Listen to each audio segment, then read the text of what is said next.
Hey folks, Randy Newberg here with another episode of Leupold's Hunt Talk Radio. I am trying to be, I guess, undistracted, and I'm trying to find a quiet place here at the Salt Palace in Salt Lake City. I'm recording this podcast here at a big trade show. And my guest has been on our podcast, I think, twice in the past, and he's such a source of information. It's hard to cover all the topics you want to cover. And in this one, I told Jim Heffelfinger, who is, I'm going to mangle what his term is, but I think he's the wildlife science coordinator with Arizona Game and Fish. He takes the real science, and with all of his immense background of research and hands-on experience, he helps guide policy for Arizona Game and Fish. And one of the things he's, I'm going to say, in charge of, Jim might straighten me out on this, is you may have heard about the Mexican wolf reintroduction. He is the person who represents Arizona Game and Fish in that activity and in those discussions. He's always quick to point out that he has a great crew of people that work with him, and I would agree with that. So when I point a lot of this at Jim, he's going to always widen it up to say, yeah, but I have all these other great people working for me. So we're going to have a discussion about Mexican wolves, reintroducing large carnivore-type species across large landscapes, the challenges it creates, and whether or not the path of the Mexican wolf reintroduction is going to follow what happened up in the Northern Rockies with the gray wolf, or if there's lessons that were learned, and maybe that'll be to some benefit as the Mexican wolf reintroduction continues down its path. So, but before we turn on the switch here and get Jim on the podcast, I want to quickly thank Leupold for being the title sponsor of this podcast. They got a booth right over there with all their great 2019 optics. And if you're not able to go see them at a booth, hope you'll check them out at a retailer or online at leupold.com. We also have Orion Coolers. Go to orioncoolers.com. Pick out the greatest coolers you could ever find and use promo code RANDY and save yourself 20% on that cooler. I know here in the wintertime, our minds probably aren't thinking about keeping stuff cold, but it will be with maybe not soon enough for some of us here living in the North Country. Summer will be here. And then we'll be thinking about coolers. Go to orioncoolers.com. Use that promo code RANDY and save 20%. And then we have onX Maps. Man, now that we know a few tags that we have for the upcoming 2019 season, I'm just about wearing out the keyboards and monitors, doing my e-scouting with onX. I just try to put my mind back to the pre-onX map days, and I really can't do it. It's just so critical to everything we do with our scouting, even our tag applications, but surely when we're in the field, having the app downloaded on our phones is just priceless for us. So go to onxmaps.com, download and purchase some of the app products, and when you use promo code RANDY, you're going to save 20%. And I can assure you it will be some of the best money that you spend. And right now, I'm recording this podcast from the booth of GoHunt.com. They have a booth here at this trade show, and I've got a few chairs propped up here in one corner of their booth. And you know that we've been using their service. The thing I love about GoHunt, their insider service lets you kind of be your own researcher, your own hunting consultant. You have all this information at your fingertips. You're not relying on somebody saying, oh, this unit or that unit or whatever. You're doing your own research. You're customizing what you want out of a hunt. what fits your schedule, what fits your budget. It's just an unbelievable amount of information there. They have their strategy articles. They have the best draw odds that anybody puts out. So go to gohunt.com, sign up for the Insider. We're still in the middle of application season. You'll get a ton of benefit out of it. And when you use promo code RANDY, RANDY, they're going to give you $50 of free credit, of mad money to spend in their gear shop. And that's a serious gear shop. So that's one part of their offer to all of our listeners. The other part is once you do that, I got to make sure I point these out as two different transactions.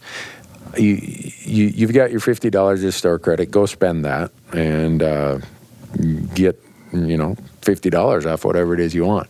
Then in other transactions out in their gear shop, if you use promo code Randy when you check out, you'll get 10% off everything you buy other than optics. And with optics, you'll get 5% off just by using promo code Randy when you check out of the gear shop. But you can't combine that with the $50 free credit. So just so you know. And with that, hopefully we've made it worth your while to listen to our podcast. And now I'm going to hit the switch here, and our good friend Jim Heffelfinger from Arizona Game and Fish is going to be talking about the ESA, Mexican wolves, and all things related to restoring and introducing and recovering species on large landscapes. Hold on, here we go.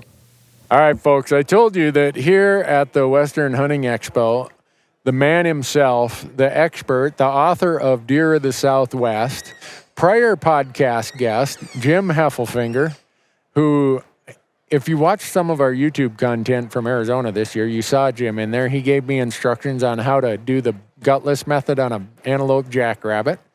He was there when I shot a javelina. Jim, you're everywhere. Yeah, that was a gross oversell.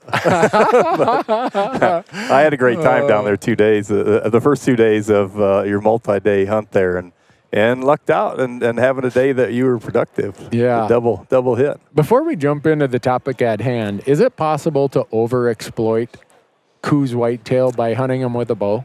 No, definitely not with a bow, for sure. Yeah, I've even said in the past at times that because of the rugged, brushy nature where they live and so much of that habitat more than a mile from a road, it would be really difficult to overexploit. Now, everybody's got a different definition of overexploit. Right. You would lower the age structure for sure if you did that with rifles, but it would be awful hard to do any real biological damage to the population. You'd have young age structure, wide buck-to-doe ratios, but I don't think you'd impact the number of deer on the landscape. Yeah. Okay. Well, that makes me feel better because so far I'm not doing anything to help you guys with your management plan. Yeah. I've already, and I've had, and you have too, people talk about, you can't tell all those people to come down here and hunt. But the 2 days I was out with you, I think we saw 2 people in vehicles that were quail hunting. Yeah. And I don't know if we saw another archer. Never saw one single, not a single archery hunter while we were there. And we saw a lot of deer moving around. Of course, we were hitting the Pika rut, but a lot of deer moving around. So there's a lot of resource out there, and they're not anywhere near being overexploited in that archery season. Yeah, and it's not like the quality of the hunt is being compromised because of so many people in the field. Right, yeah, and even since those archery hunts are after all of our rifle hunts, all of those bucks we saw and all those mature bucks we saw there, I mean, it tells you that we're not overexploiting overall with rifle hunts before that too.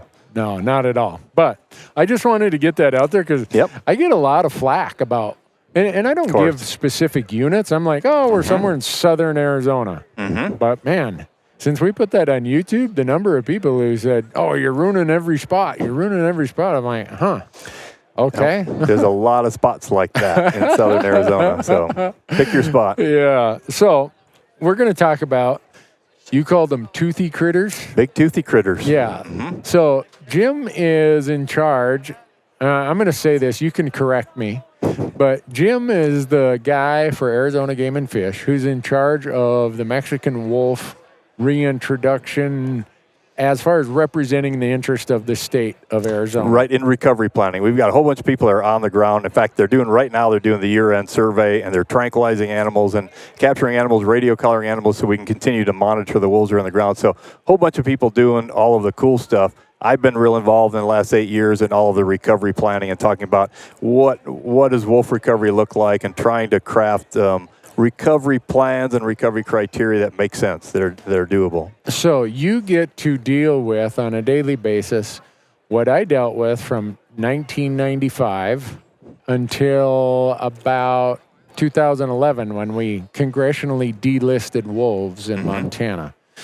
So I don't want you to be in a hot spot or say anything that is going to cause your supervisor to say, Jim, come here, we got to have a talk about this. But the complications of managing a landscape and other populations and the political and social dynamics of toothy critters, as you call them, is very, very complicated. It is complex. People always want to look to at Yellowstone, and that's a whole story in itself, but we don't have big blocks of protected lands in other parts of the country. And so we're going to have to learn, if we're going to recover these big toothy critters that are endangered, and we're going to recover those and bring them back on the landscape, we have to understand that they're not going to be everywhere.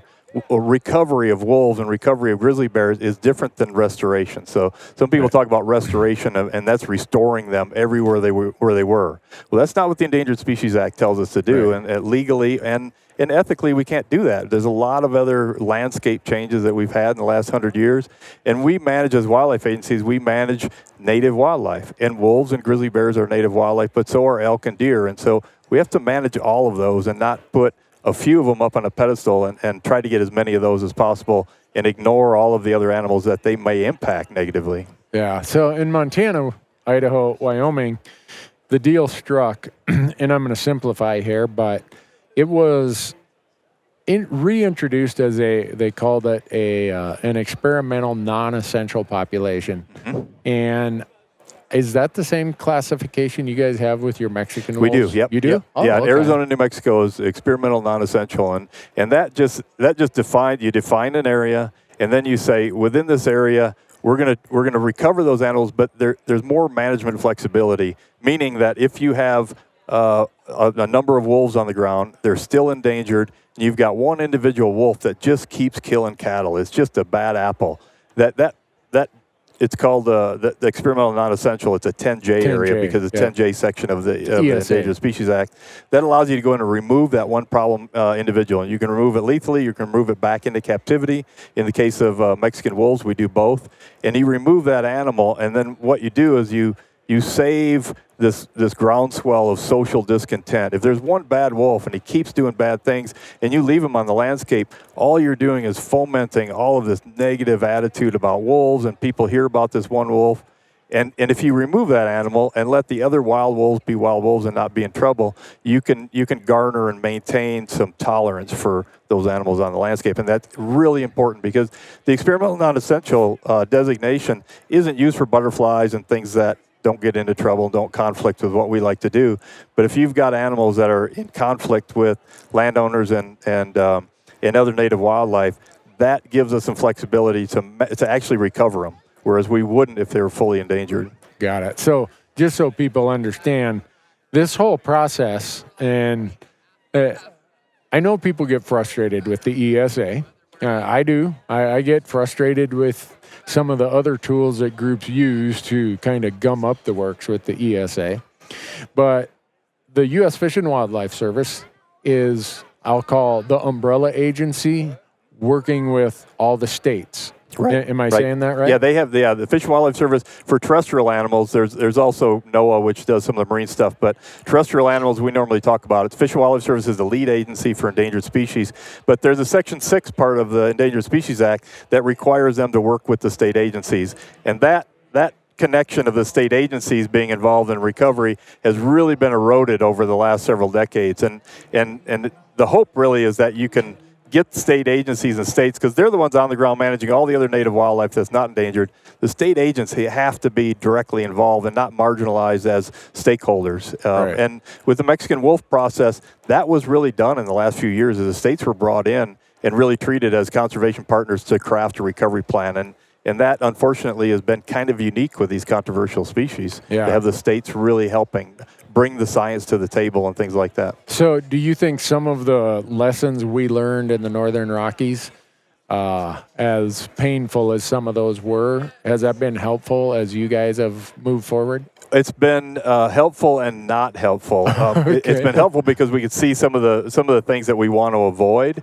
But one thing that the whole Northern Rockies experience were wolf populations. They set recovery criteria for the Northern Rockies, and they said when they get to this level, we're going to delist them, take them off the endangered species list, and manage them with native wildlife.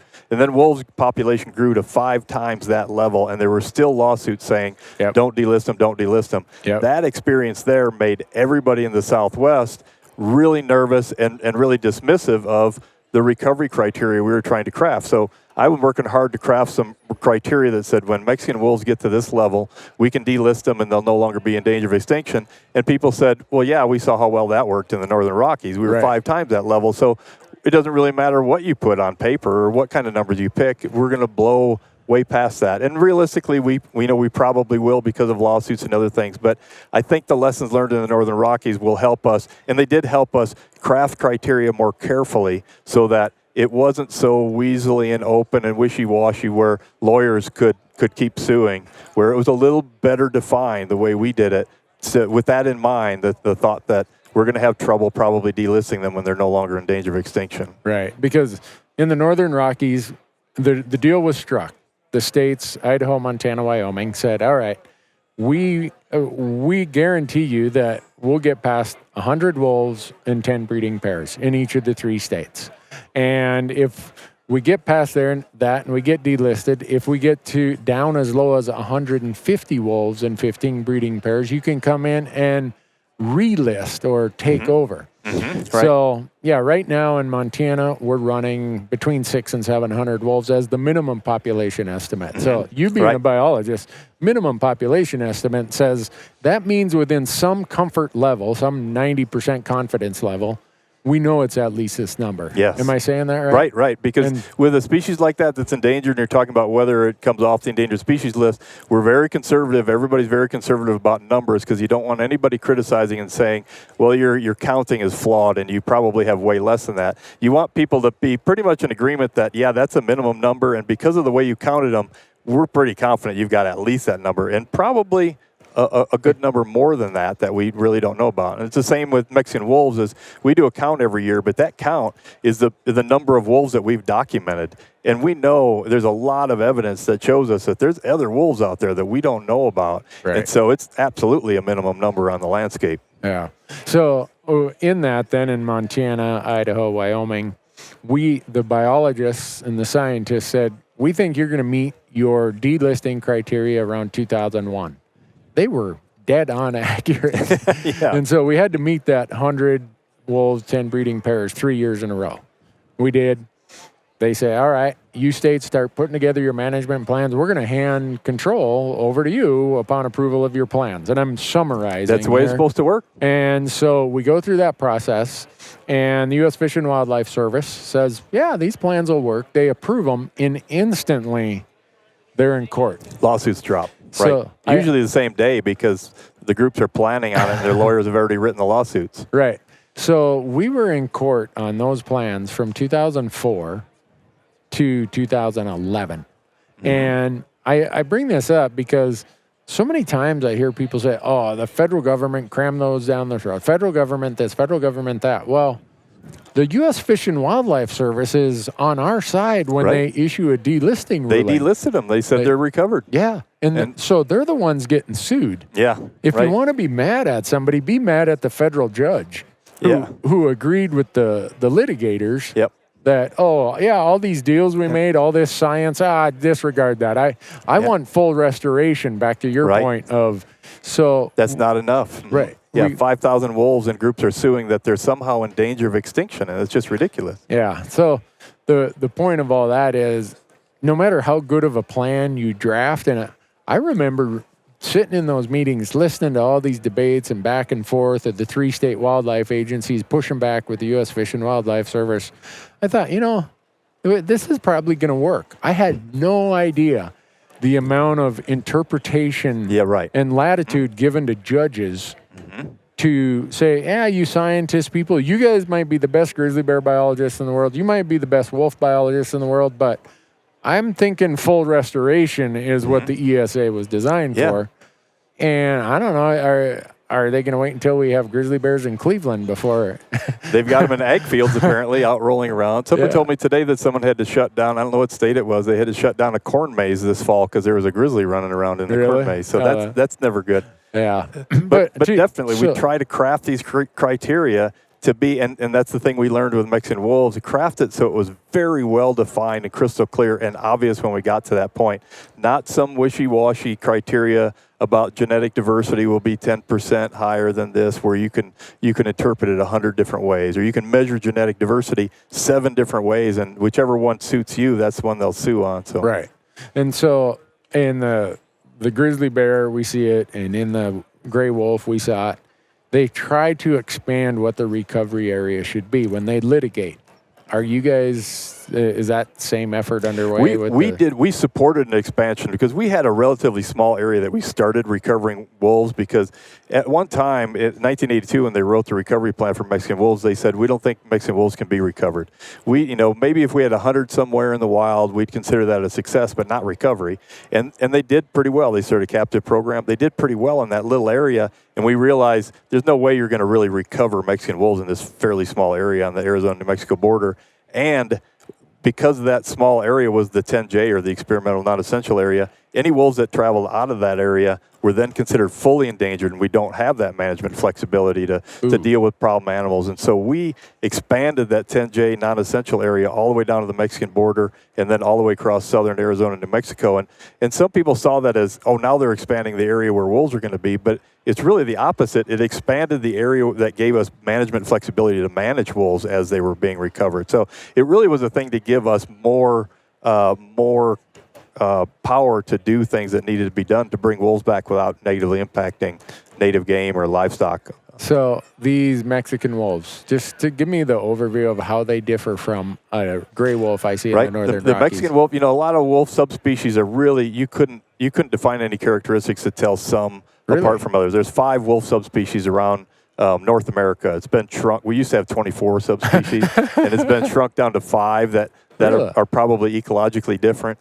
All of the other ones, it'd be difficult to list any criteria to tell them different. Mexican wolves are definitely different. Mexican wolves evolved in this peninsula of mountains down into Mexico, so the Sierra Madre Mountains in central Mexico. And they were just really a Mexican subspecies. That's why they're called the Mexican wolf. And they interchanged a little bit of that northern tip through central Arizona, central New Mexico, with some of the bigger wolves that were in the plains in the Southern Rockies. But they're visibly smaller. They're genetically different. They're physically about 60%, 70% of the size of a northern wolf. And ecologically, they're different because they evolved eating cows, whitetail deer, turkeys, and jackrabbits. Really? That's their primary food source? So a smaller, more diverse diet in Mexico for the Mexican wolf. So the Mexican wolf really is different looking, different genetically, and different in the way that it evolved. And so some of advocating recovering the Mexican wolf in Utah and Colorado so they can eat elk. I heard that. Yeah, I heard that. But that's completely unlike the environment that the Mexican wolf evolved in. So now you're taking a Mexican wolf and you're trying to force it to grow into some larger wolf. And to many of us, that's not recovering the Mexican wolf. The Mexican wolf is this iconic small wolf subspecies from Mexico. Huh. So I've read where a lot of people are advocating, we want southern Colorado, we want southern Utah to be part of the expanded range for Mexican wolves. Yep. And so for one, if you recovered them there, you'd have these larger wolves. After a few generations of eating elk and running around in the snow, they would gradually evolve into a larger bodied wolf, really in not too many generations. And so now we have this big wolf running around in the southern Rocky Mountains through the snow, eating elk. Is that the Mexican wolf, the El Lobo of the Southwest? Many of us don't think so. It was listed as a separate subspecies to recover as a separate subspecies because it was a unique little entity. And so we should be recovering it as it was listed as the Mexican wolf. And the biggest problem with trying to go to Utah or Colorado is the fact that if we had, say in the Grand Canyon area, we had Mexican wolves that we tried to recover there, we've already had Yellowstone wolves and northern wolves come down to the Grand Canyon and come down into northern New Mexico in the Southern Rockies. So very quickly we'd have these big wolves from the Rocky Mountains, which aren't even Rocky Mountain wolves. They came originally from mid-Canada. Right. So we basically got these mid-Canada wolves making it down into the Mexican wolf recovery areas, and they would certainly dominate a breeding position right away because they're so much bigger. Right. And so they dominate a breeding position. they'd have a litter of pups. Those pups would grow up much larger than the other Mexican wolves. They would spawn off and dominate breeding positions, and you would have a pretty obvious sweep of Canadian wolf genetics through a small recovering Mexican wolf population, and we can't have that. That's not recovering the Mexican wolf that we're obligated to do. And so gradually northern wolves in the Northern Rockies and Mexican wolves in Mexico and southern Arizona will interchange, but we can't let that happen until Mexican wolf population grows to a big enough size that they're healthy and recovered by themselves, and then the interchange there won't be a bad thing. But when you got these small nucleus of Mexican wolves, just one Canadian wolf coming into that is bad news. Huh. So what some people would be asking for is actually, in the long term, detrimental. And maybe not even long term. Some people advocating for recovering Mexican wolves in southern Colorado and in the Utah-Arizona border, they're advocating, in my opinion, for the destruction of the Mexican wolf genetically. Because of the fact because of northern wolves one coming down, and then having this bigger wolf in the Southern Rockies that's not the Mexican wolf that everybody had thought of when it was originally listed.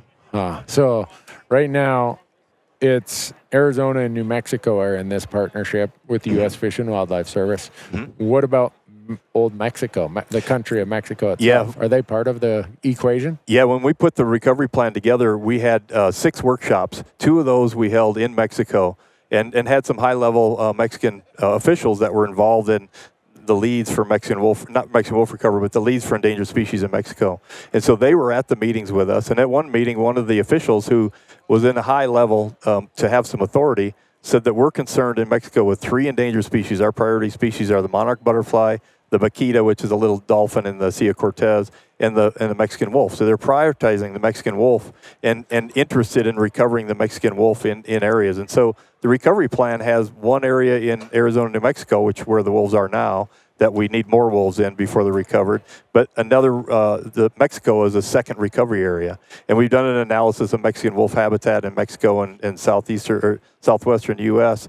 And there's plenty of available, good, suitable, high-quality habitat to recover the Mexican wolf in historic range. So we don't need to go north of where they were historically. Would the majority of their native habitat be in old Mexico? Originally, 90% of the historical range of the Mexican wolf was in Mexico. And so advocating that all of wolf recovery occur not even in that 10%, but north of that 10%, just doesn't make any sense. And so as far as the numbers of wolves, the recovery plan calls for 320 in the U.S. and Arizona and New Mexico, and at least 200 in Mexico. So we split the difference. It's not half and half, but we've got a little bit more in Arizona where we've got a head start. But Mexico's been releasing wolves in the wild since 2011. They've got one pair that has produced at least 5 consecutive litters in the wild each year. And we've got some of those early pups that have matured and dispersed as juveniles and hooked up with other juveniles that dispersed from other packs and have formed their nucleus of their own packs. And so they're farther behind us, and they don't have as much funding and support as we have here. But the states and the Fish and Wildlife Service are working with Mexico, working really hard to help them recover the wolf. So we're all working as a team. It's not like we're doing it here and whatever happens in Mexico happens. I've been down to Mexico 3 or 4 times in the last 3 years, specifically talking about Mexican wolf recovery with biologists that in some cases have been working on Mexican wolves in Mexico for 10, 15, and even more years. So they eat, the majority of what they eat, Cous whitetail, Yep. jackrabbits, and turkeys. So what's their impact on elk?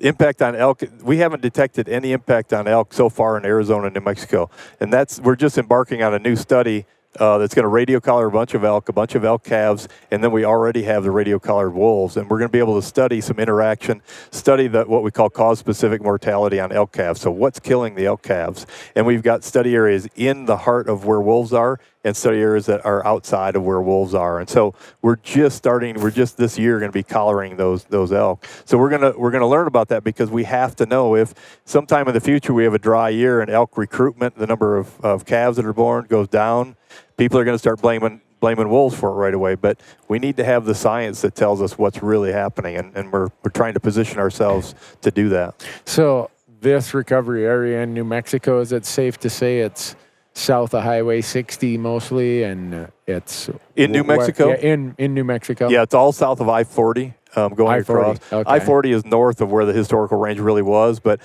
that's a well-defined boundary, and so the 10J area stops at I-40. So the area is the Mogollon Rim and the Gila National Forest in central Arizona and New Mexico. Cool. I hope that, and when I say cool, what I mean by that is to hear that you guys are, I get the sense you're being more proactive. Montana, Idaho, and Wyoming, I think that they trusted, and at the time, there was no evidence to say don't trust. Mm-hmm. But I think right now, if you came to the citizens of Montana, Idaho, and Wyoming and said, we want to reintroduce another species, I don't think you would have enough love or money to talk them into it because of how, I don't know what term you want to use, neglected, abused, taken advantage of, whatever the term is, which to me, in the long term of conservation, that's the truth. That's a tragedy to have this conservation ethic that the citizens of these three states had and squander it through litigation. Right, and I think those groups that were litigating in the Northern Rockies probably didn't really understand the long game and the fact that they let that population, through their lawsuits, they let that population and advocated that population get 5 times the recovery criteria. They probably didn't foresee that when we tried to recover Mexican wolves, that everybody was going to look at that as an example of, and there was going to be so much negative feelings about wolf recovery because of what happened in the Northern Rockies. Whereas if we had just got up to those levels a little bit farther above for a buffer, delisted them in the Northern Rockies, there wouldn't be near the distrust and hate and discontent in the Southwest. There'd be, I think, much more acceptance to recovering Mexican wolves, which is what we want to do back on the landscape in the Southwest. I think people might have seen that as a success story in the Northern Rockies and then said, well, we could probably reproduce that here. But instead, they saw that as a disaster in the Northern Rockies, and they didn't want to have any part of it. The ranching community didn't want to have any part of it in the Southwest. And that's unfortunate because we can recover these controversial species in a way that nobody gets unnecessarily and impacted, whether it's native wildlife or livestock operators. We can do it in a smart way on a working landscape if we just pay attention and not let them get way above what the science says that is recovery. Yeah, well, I hope you guys have all the luck in the world trying to keep it out of the courts, Jim. But I don't want to put you on the spot. But if there's a sports book down in Vegas that is putting odds on whether or not you guys are going to get litigated or not get litigated, no, we will. I don't know what the over-under is or what the point spread is or whatever, but I'm taking that bet. You want in on it, yeah. No, we absolutely will get sued, and there'll be multiple lawsuits about everything people can try to sue to get what they want, and that's why when we were crafting the recovery criteria, we had that very much in mind, and that let's make sure that these criteria are in such a way that they can't be interpreted any more than they absolutely have to be. And so we tried to nail everything down to be very specific. So when we hit that, nobody could go into court and some judge could say, well, it doesn't quite look like you've hit that threshold. It'll be obvious when we hit that threshold or not. Well, that's, I'm glad to hear that. I really am. Because I look at the amount of money state agencies end up having to contribute towards management of these species. And state agencies aren't like the federal government where they can just go print more money. Yeah, right. You guys have budgets. Mm-hmm. A big part of your budgets are funded by hunters. Right. And other users. I know there have been times where the pressure got really intense on the budgetary costs of this, where sometimes Congress would throw some money to the states for wolves and grizzly bears, but it's never enough to do it. It costs a lot of money to recover these animals because the monitoring has to be intensive so that we know what's going on out there. If you've got these specific recovery criteria, you've got to know where your population is in relation to those recovery criteria. And we don't have any delusions that because we wrote better defined recovery criteria that somehow this is all they're going to reach that level and they're going to be delisted. It won't. It'll be a battle. But if you start with a good scientific foundation, you can always come back to that scientific foundation and argue at that scientific foundation once we get to that point. Well, in Montana, where I live, the way it happened is we had a Republican congressman from Idaho who'd had enough of it, and we had a Democratic senator from Montana who'd had enough of it. And you think about how messed up a process gets through all these lawsuits if you have to congressionally intervene. That's bad. To the science of the Endangered Species Act. Yeah, from a wildlife biology standpoint, you don't ever want politicians making decisions on whether something listed or not. But that's what happens when you get 5 times the recovery criteria, and people just get fed up, and they step in with these pretty draconian and unheard of measures. I mean, we as scientists need to be able to figure that out before it gets to that point. Well, I hope you guys don't get to that point, but I know that you will have people in your constituency. You'll have hunters, ranchers, people who are concerned about science. You'll have those groups like I would be if I lived in Arizona or New Mexico, where about the 5th or 6th lawsuit that we prevailed there. Okay, now they got another different little angle. Okay, we prevailed there. Okay, another, because none of these lawsuits happen in a week. It just part of that is just the drag, keep it extended, and it's not like the wolves say, "Oh, we're going to quit breeding while the lawsuits are underway," and that's how they keep going. Yeah, and that's how you end up with this 5x what the recovery population is. And in Montana, it's very seldom I run into somebody who doesn't agree that, hey, wolves have a place on the landscape. Grizzly bears have a place on the landscape.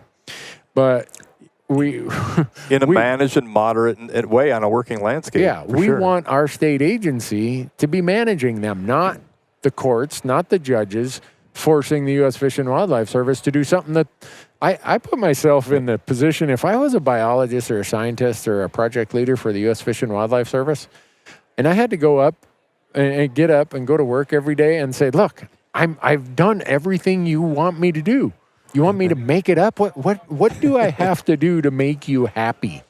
We've gathered all the best available science and put it into it. But the evidence in a court of law is much different than scientific evidence. There's different rules, and many times these court rulings are based on process and procedure errors and deadlines and things that have nothing to do with whether they're actually still endangered or not. Wow. And that's unfortunate. Leupold. I'm thankful because I know you, and I know how detailed you are and how smart you are. I'm thankful you are representing Arizona in this. And it's not only me. There's when we were getting together writing a recovery plan, we had Utah, Colorado, Arizona, New Mexico together, and they were at every one of those workshops. And all of us worked together and brought some really solid science to the table that didn't exist. But we said, hey, we need to pull this together and that together. We need to do this analysis. Why aren't we updating that analysis? And we updated all this older analysis, and it wasn't all me. It's just that I'm the only one you know, so you're the only one. No, I'm the only one you're talking to. But all of us worked really well as a team, including most of the time the Fish and Wildlife Service working together to craft the best recovery criteria that we thought would actually be something that they could sign and they could implement in reality in the wild. There were other people pushing for recovery criteria and recovery plan constructed in a way that could never be achieved. And the animals would be forever on the endangered species list. And I don't know if that was their intent, but it certainly would have been the outcome. And so we battled to have a practical, reasonable, pragmatic solution to recovering wolves, but not letting them run roughshod on native wildlife populations and livestock operations. So based on all that, they were really good at projecting what year or how far down the path the Northern Rockies packs would reach the delisting number.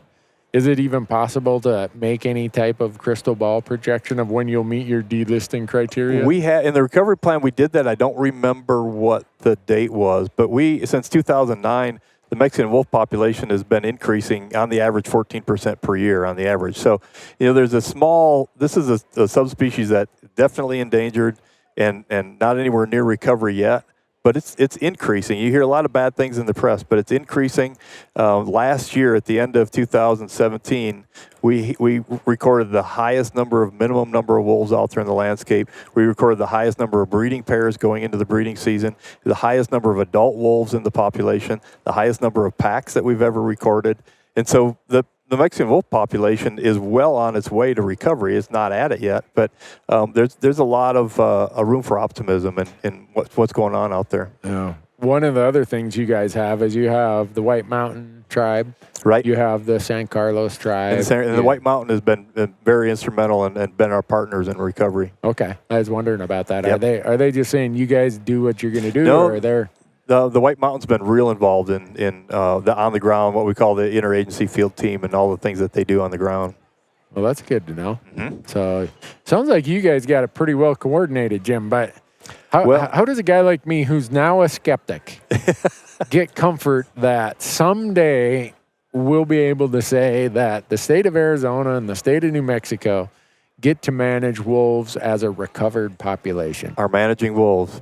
That's not just my hope. I do believe that we will get to that point. There was going to be a lot of ugliness in between here and there, I'm afraid. And a lot of attorneys are going to make a lot of money. There will be, but there's nothing you can do about that. People say, well, how do you know that when you reach the recovery criteria, you're not going to be 3 times, 4 times higher than that? We don't know that, but you just craft the best plan you can, and then you deal with it with science at every step of the way and do your best.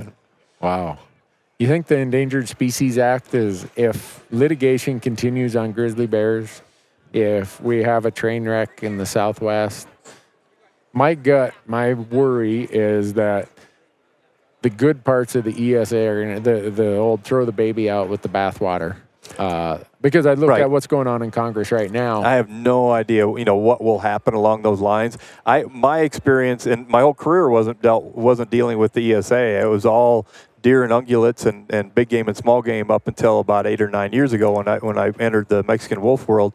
But my experience just in that time I've been involved in it, I'm just struck with the inefficiency of the Endangered Species Act. I mean, not that it's broken and it's all bad, but it's just we don't seem to, the number of species that have been listed and the very small fraction of those that have ever been delisted.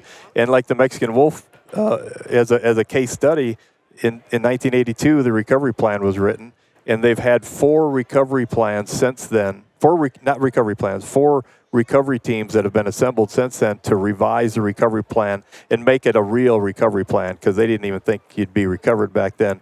And they all failed, and then we finally had to just get people together in this series of workshops and write the plan. And so that kind of, and decades pass while we're trying to do that. And so that kind of inefficiency to actually get something going and get animals recovered and delisted and move on. We've got so many species that need our help.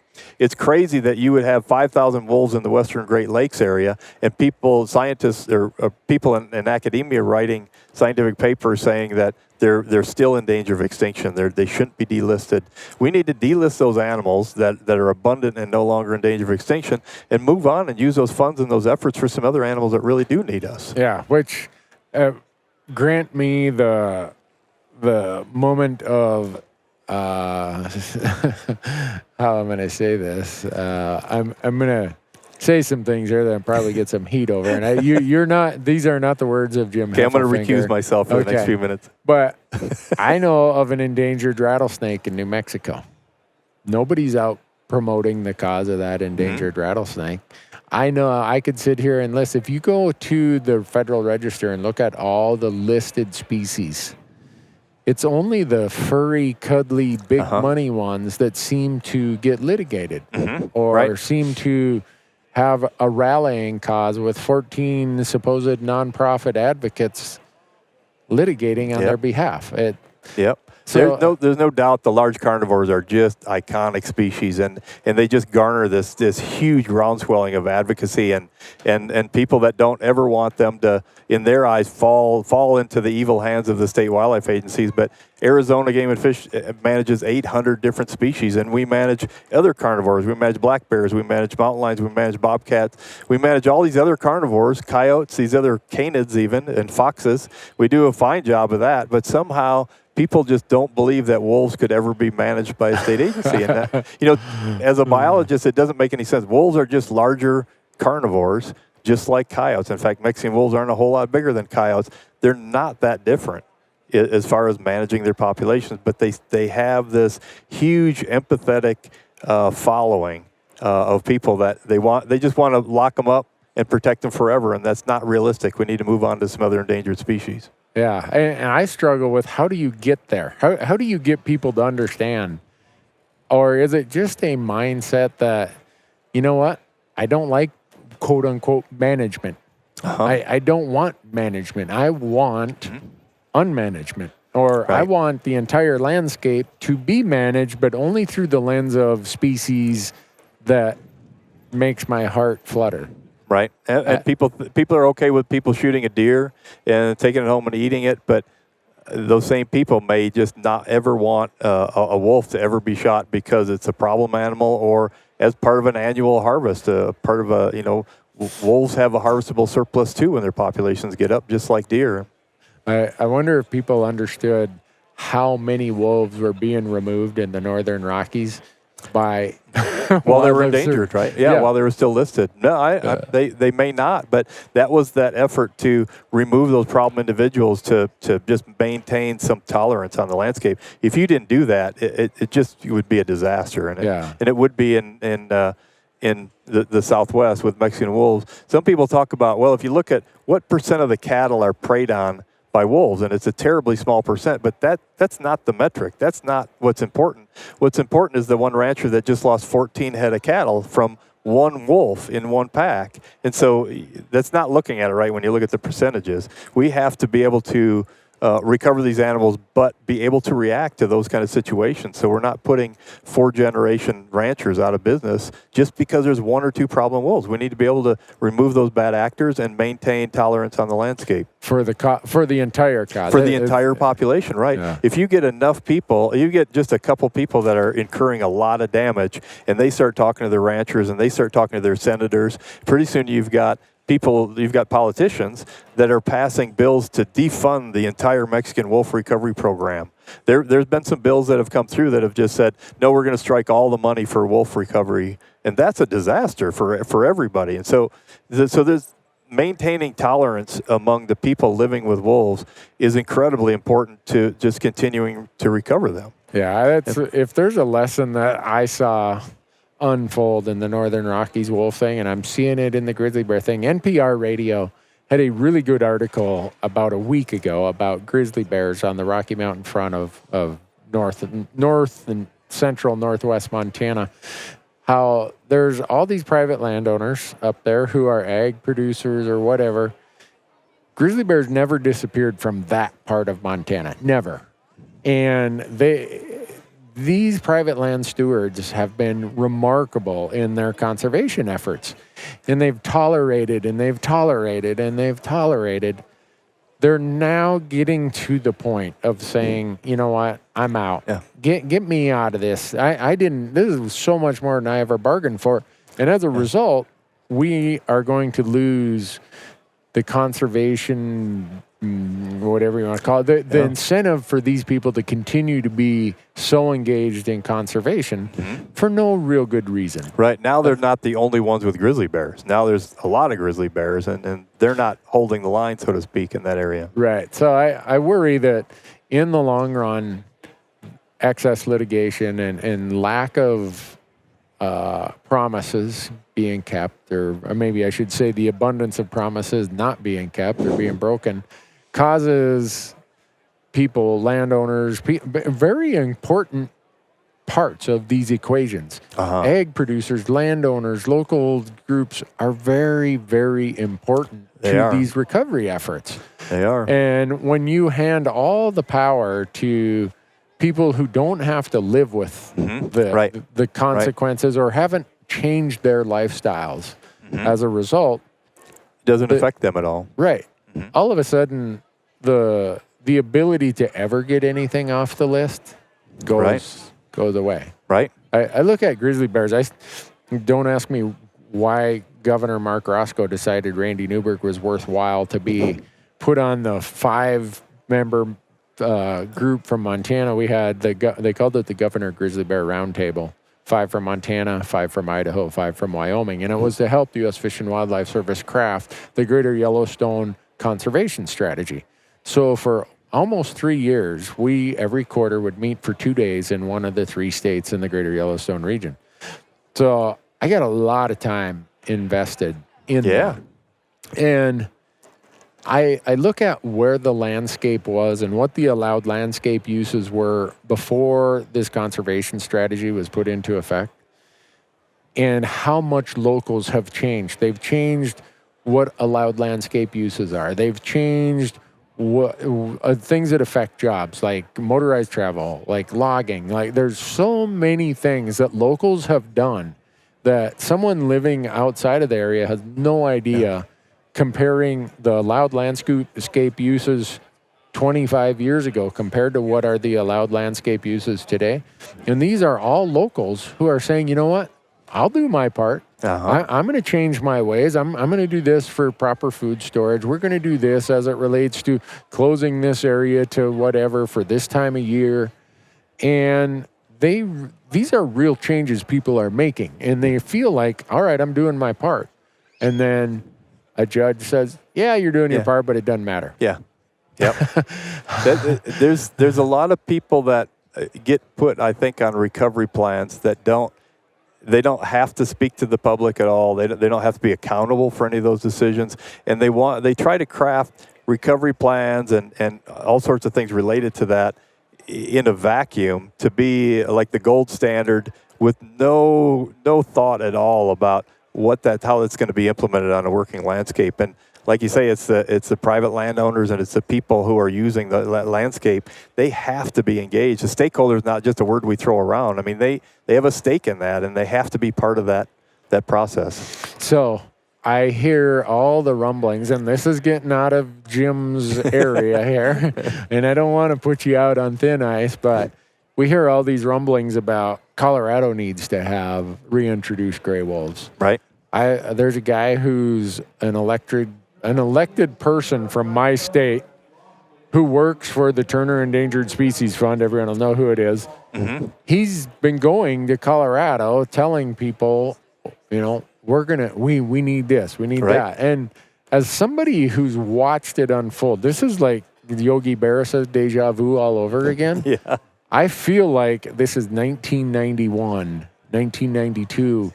Mm-hmm. And I'm sitting in another one of these public meetings in Bozeman, Montana, hearing same group, same types of people doing the same thing, making the same promises, and hoping that the good folks of Colorado aren't going to look and see how things pay no attention to the man behind the curtain. Yeah, that whole effort is a strong marketing campaign to bring wolves back and bring wolves to Colorado. And my concern from a Mexican wolf standpoint is bringing these wolves of Canadian origin of the Northern Rockies, putting a whole bunch of big Canadian origin wolves in the middle of Colorado. That's within a couple days walking distance of Mexican wolves. We've already had them come from Yellowstone down to northern New Mexico and northern Arizona. Having a whole bunch of big Canadian wolves in Colorado would again be disastrous for that northern fringe of our northern population of the Mexican wolves. So I think right now having big Canadian wolves in Colorado is not a good thing for Mexican wolf recovery. And so looking at it from a Mexican wolf standpoint, for the reasons I talked about before with genetic swamping, I'm concerned about that. Do you think you would, if Colorado starts getting momentum to that direction, do you think you'd be able to make the case that, hey, what you guys are thinking of doing is really going to mess up decades of work? We would just cite the paper. We recently wrote a paper that was published in Biological Conservation, which is one of the leading prestigious scientific journals, and it was called The Perils of Recovering Mexican Wolf North of Historic Range. And it talked about the genetic swamping. It talked about all of these things, published in a peer-reviewed journal. And so that information is out there. I'm sure people are trying to ignore it and not paying attention to it, but we've laid out in a really good comprehensive paper all of the problems of recovering Mexican wolves too far north, and that same thing applies to bringing big Canadian wolves down too far south. Too far south. Huh. Well, I almost want to go to Colorado and start saying, hey, someone read this, because you guys are headed down a path here. Iceberg dead ahead is what right. I feel like they're in the Titanic, and everyone knows the iceberg's there. And the things that I've heard, you say some of the promises being made in some of the public meetings, and a lot of the things that I've heard in the effort to bring wolves to Colorado or to get people to want wolves in Colorado, a lot of those things I've heard a lot of statements about. wolves are not going to be a problem at all for the livestock industry. Wolves are not going to be a problem at all for any areas of native game like elk, and they're making just bold statements like that, and the people making them know better because they've been involved in this wolf recovery business for a long time. And we need to be honest to people and say, in some pockets there can be some impacts to some individual population of elk. Wolves don't move in and decimate the whole statewide elk population, but there can be elk populations that might suffer some other stresses, and additional predation causes them to decline like that. And we just need to be honest about that. We need to be honest about their impacts to the livestock industry and make sure we have some programs in place to compensate and to deal with that, and to stand up there and say, the livestock industry thinks, this is going to be a bad thing, but it's not. And the hunters think this is going to be a bad thing, but it's not. You can't, that's dishonest. You can't do that. Right. Well, when your opinion and your concerns get discounted to that degree, right, instantly your trust level again starts wavering. Right. But so I know you're a very popular guy here at this Western Hunting Expo. You guys have been doing your mule deer working groups here? We did Wednesday all day. We had all the, not all, but the people that attended the mule deer working group meeting. That's mule deer experts from throughout the West. And we had a full agenda. We met all day long and tried to solve a bunch of problems. So we did. We got through a lot of interesting things. What's the State of the Union address on mule deer in the West? Or are you not comfortable? No, I can. As a snapshot, you can. It's like I've said. It's like asking a kindergarten teacher how her class is doing. Some of them are excelling, and some of them are in the corner picking their nose. And it's the same thing with mule deer populations throughout the West. Some are good, some are bad. But as a snapshot, we went through a decline in the 90s, and all those populations have really recovered to some extent, but not entirely. So a snapshot throughout the West would be population stable or increasing, but still below population objectives, with about 2 states probably in a slight decline. Really? Is that going to be habitat? Is it it's a multitude of things? Yeah, in different geographic areas, it's a whole bunch of different things. So we get a couple dry summers in Arizona and a couple dry winters, and we get our population decline because we need that rainfall in the winter and the forbs. And you get some heavy snow and some cold temperatures in the Rocky Mountain states, and populations decline. Black-tailed deer, Sitka black-tailed deer off the coast of Alaska, some of those islands will lose half to 2/3 of their deer population in one bad winter. So there's different conditions like that affect deer populations in different areas. Wow. That just seems like, how could a population come back from right? It's devastating. Like it's productive enough that they do bounce back pretty quick. They go into this huge increase, and then and they have, like Sitka blacktail in general in the last several years have had mild winters, and they're coming back. But once in a while, you get hit with this harsh winter, and it really knocks them down. So just an example of different effects in different populations. Yeah, we thought we dodged a bullet. I think it was the winter 2016, 17, when it really 2 years ago. Yeah, it really hit Idaho and Wyoming. And we thought, whew, when Montana, we got through. Well, last winter, we just got that's hammered. right. I remember 2 years ago that there was areas of Montana that weren't as bad as like Wyoming was getting hit pretty hard. Yeah. It's amazing to see the just how hard it can be on deer, weather-related events, and you can't. What do you do? It's not like Game and Fish can go and grow a bunch of deer to say, well, a bunch died this winter. Let's restock in a lake or something. Right. These aren't trout that you feed pellets to. You don't get them out of the hatchery and throw them out there. No, well, I appreciate how much work you put into all these things. Anyone who, if you go and Google Jim Heffelfinger, and you told me how to remember how to spell your name. It's got an elf in it. The elf in the middle. Yeah. ELF. So Heffelfinger, you will find more research, more documents, more papers. When do you sleep? And a lot of what my name is associated with as the chair of the working group is the good work of other people. I'm amazed, like when we had that mule deer working group meeting, the talent and the intelligence and the knowledge and the hard working those people in there. It's really neat. And we go to the Western Association of Fish and Wildlife Agencies, which is what the mule deer working group is attached to and sponsored by.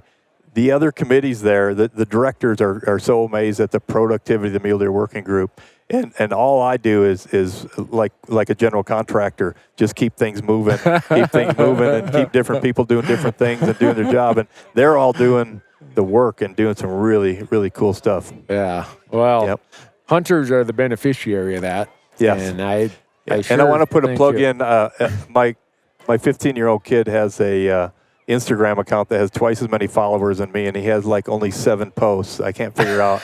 I got all this great content. So you can find me on Instagram at Jim Deere, yeah, with an E at the end, like John Deere. And it looks, you can look for the John Deere logo, except I photoshopped it to be a mule deer. So crash the boards. Try to get my. I want to try to get above my 15-year-old with the Instagram account. Like 7 posts, and he's smoking me. So your working group, you send me links to documents all the time.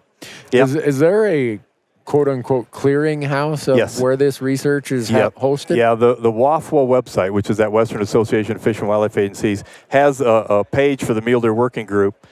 The address is convoluted, so what we do is we established a pass-through URL, and if you just go to muledeerworkinggroup.com. Okay. It's all one word. All one word, mule, with no missing letters, muledeerworkinggroup.com. That's the portal that takes you to all of the documents we produce. And we have fact sheets there about predation and about competition with mule deer and elk and about winter feeding and about highways and about fences and all sorts of things. And these little fact sheets are just 2 pages, so it's not like I'm sending you to go read a book.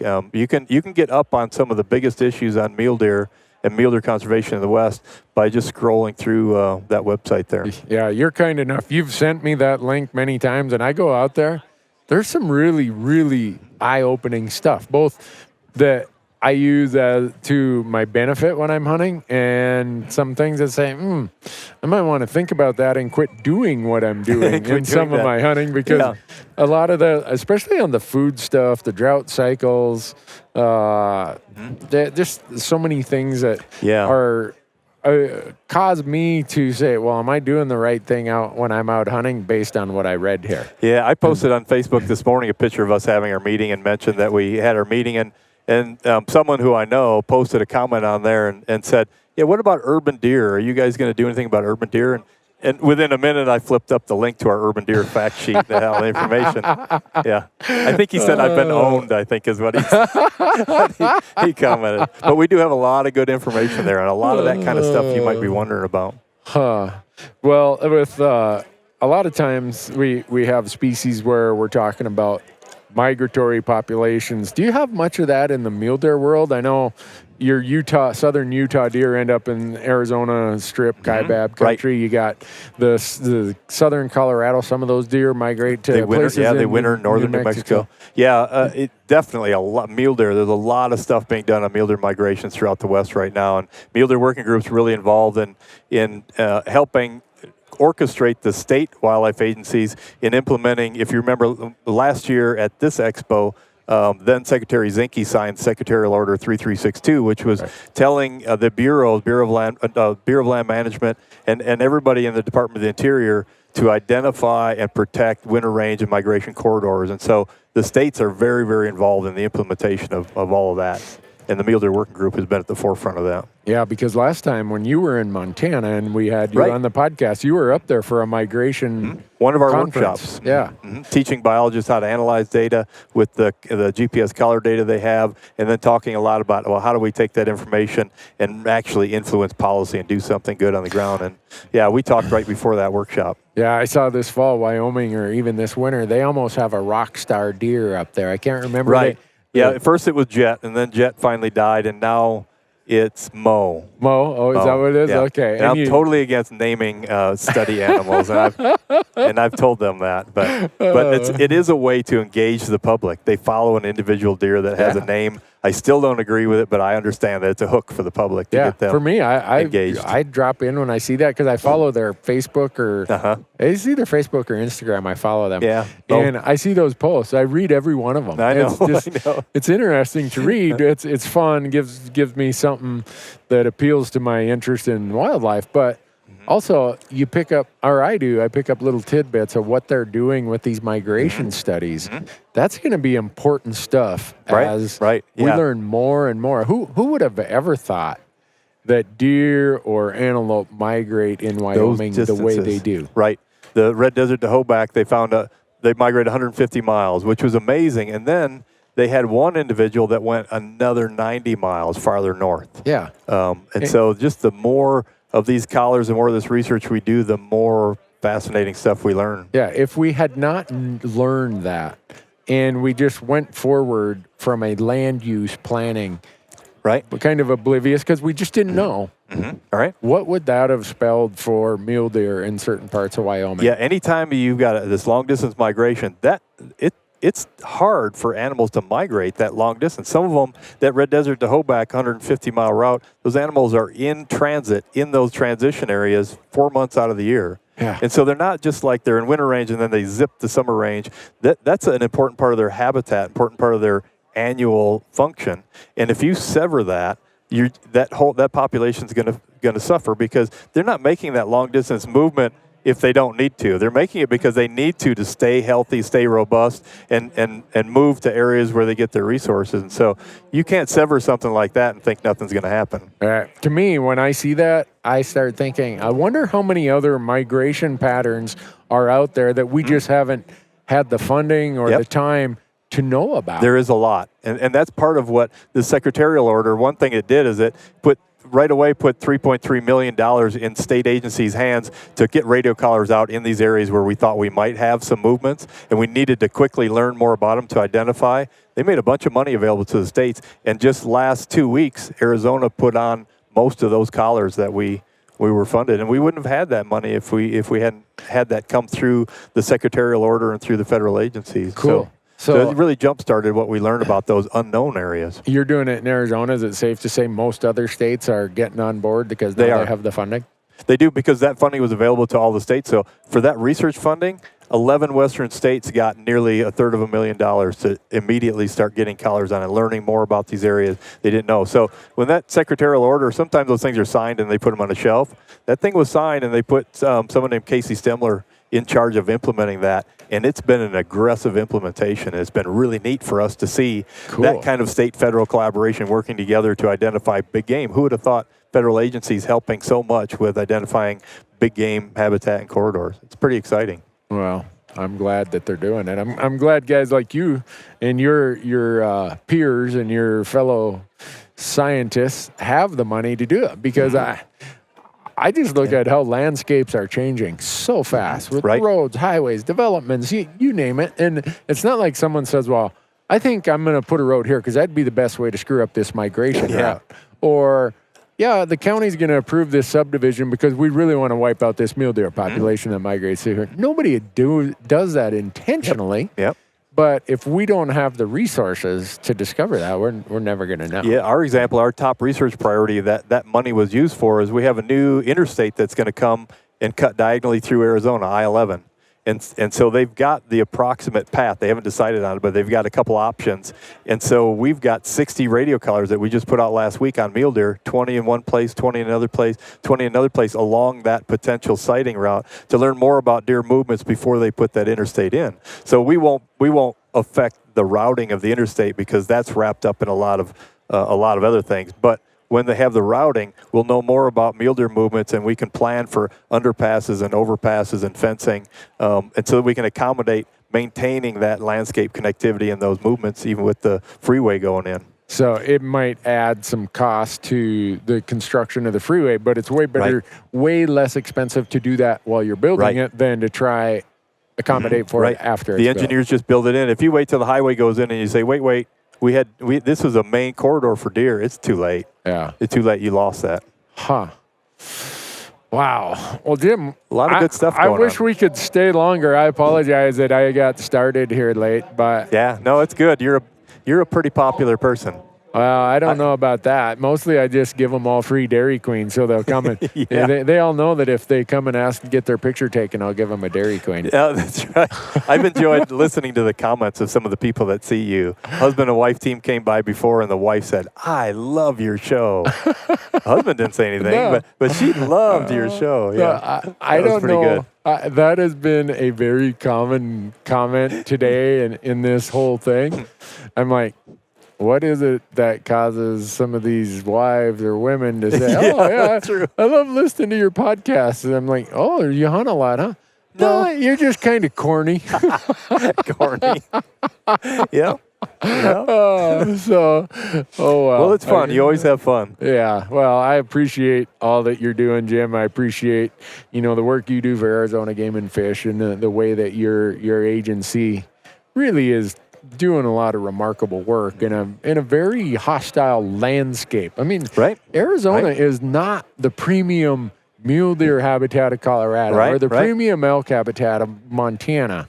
You guys are doing a lot with landscapes that could. Yeah, we've got some mule deer that live in an area around by Yuma where you get 4 inches of rain a year. And you may get a 12-month period with no rain, no measurable rain at all. So, yeah, I've tried to manage some mule deer in that kind of situation. Yeah. Yeah. No, I appreciate what you do to get the word out. You obviously, when you sit here and you see all the people that recognize you, you're reaching a lot of people with a really good message. Yeah, well, I hope that message is good, and I hope we're allowed to continue. And I hope that I can get you on a podcast again. My goal someday is for me and Jim, the two Jim buddies I have, Whitetail and Heffelfinger, that we can go hunt November Sitka blacktail someday. Yes, absolutely. So that's my #1 bucket list, and I've told Jim that. Jim says, well, when are you coming? Yeah, I know. So it's on me. I'm going to make that happen someday. Yep. Yeah, I'm going to make that. I don't know how I'm going to make that happen, but someday that's going to happen because I can't, my mind thinks about just putting a microphone in front of you and Whitetail. And anyone who's watched our content, Jim Whitetail is my buddy from Alaska with the great big bushy beard who shoots the traditional Hocket muzzleloader.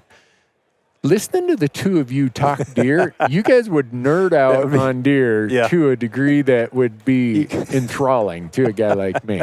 You might set your headphones down and then go off somewhere. I know. I could come back 3 hours later and you guys would just be getting started. Yep. I've known Jim for a long time. Awesome. I would love that. Well, let's. I'm going to put that on my calendar someday. So we're going to make it work. I don't know how, but someday we will. So that would be fun to do it out there. Oh, it would.